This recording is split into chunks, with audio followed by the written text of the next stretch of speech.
እንግሊዝኛ መማር ስንጀምር ድምፆቹንና ፊደላትን አጣምሮ መማር መጀመር እንዳለብን፣ ድምፆቹን ደግሞ በተለይ እያንዳንዱን ለይተን ማወቅ እንዳለብን። እንግሊዝኛ 44 ድምፆች እንዳሉት ከ44 ውስጥ 24ቱ ካንሰናንት እንደሆኑ ከ24ቱ ደግሞ 9ኙ ቮይስለስ እንደነበሩና 9ኙን ቮይስለስ ድምፆች ከዚህ በፊት በሰራሁላችሁ ቪዲዮ በዝርዝር አሳይቻችኋለሁ። በዛሬ ቪዲዮ የእንግሊዝኛ ቮይስ ካንሰናንት ሳውንድስ ነው ማሳያችሁ።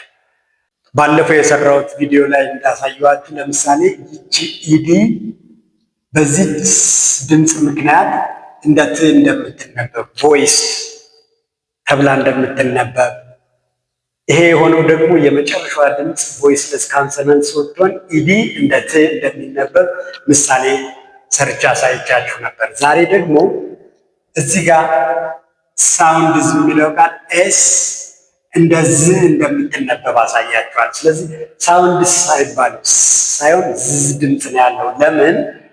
እነዚህን ቮይስ ካንሰናንት ሳውንድስ መለየት ያስፈልጋል።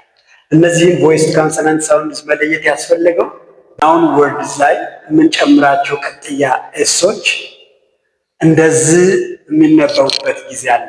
መቼ? የቃሉ የመጨረሻ ድምፅ ቮይስ ካንሰናንት ሲሆን ከነዚህ ውስጥ አንዱ ሲሆን ኤስ እንደዚህ ትነበባለች። ለምሳሌ ን ቮይስ ካንሰናንት ስለሆነ ይቺ ስ እንደዚህ ነው የምትነበበው። ቼር ቮይስ ካንሰናንት ስለሆነ ይቺ ስ እንደዚህ ነው የምትነበበው። ስለዚህ እንዲህ እያልን ሁሉንም ካየን እዚህ ውስጥ ስላሉ በዚህ ጊዜ ለምሳሌ እነዚህ የብዙ ቁጥር አመልካች ስሞች ፔንስ፣ ቸርስ፣ ባግስ፣ ቴብልስ ብለን ነው እንጂ ማንበብ ያለብን ፔንስ፣ ቸርስ፣ ባግስ፣ ቴብልስ በስ ድምፅ ማንበብ ስህተት ነው ማለት ነው። ከዛሬ በኋላ ለምንድን ነው እንደሱ የማይነበበው? የመጨረሻው ድምፅ ቮይስ ሲሆን እነዚህ ቮይስለስ ካንሰናንቶች ወደ ቮይስ ቫሪያንታቸው ወደ ዝ ተቀይረው መነበብ ስላለባቸው ነው። ግስም ላይ ተመሳሳይ ነው። ቨርብ ወርድዝም ላይ ነው። አሁን ይህ ቮይስ ሳውንድ ላይ ፕሌይዝ ነው እንጂ ፕሌይስ አይባልም። ለቭ መጨረሻ የምንሰማት ድምፅ ይችናት ቭ። ስለዚህ ስ ዝ ትሆናለች። ለቭዝ ሂ ለቭዝ ሄር ሺ ለቭዝ ሂም። ኦኬ ሪድ ስ አይደለም። አሁን እዚህ ጋር ማወራችሁ ፊደሉ አይደለም የሚቀየረው። ሲጻፍ ፊደሉ አይቀየርም።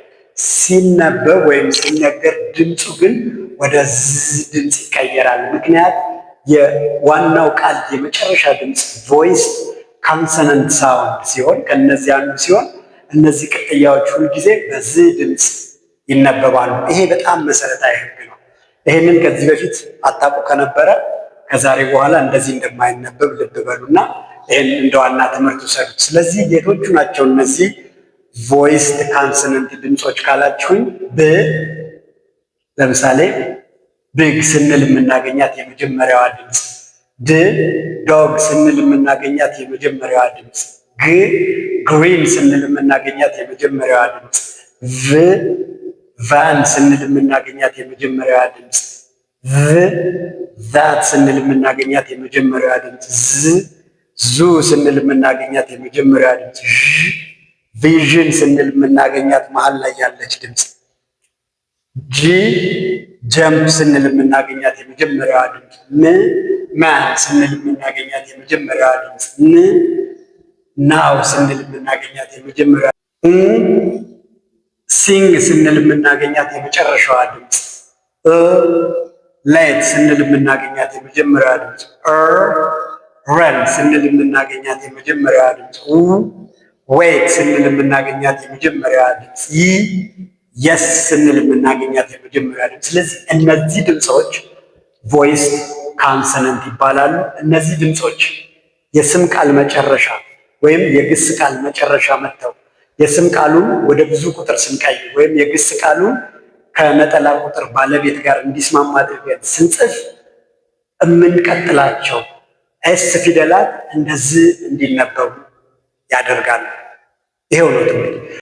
እንግሊዝኛን እንደዚህ በዝርዝርና በጥልቀት ገብቷችሁ ማወቅ ከፈለጋችሁ የኔ ስልጠና ለእናንተ አይነተኛ መፍትሄ ነው። በተለይ ህፃናትና ታዳጊዎች እንደዚህ አይነት ትምህርት ተምረው ቢያድጉ እንግሊዝኛቸው ጥሩ መሰረት ላይ ስለሚያርፍ ወደፊት ግራ ከመጋባት ስለሚታደጋቸው ልጆቻችሁን ይህን ስልጠና እንዲወስዱ አግዟቸው።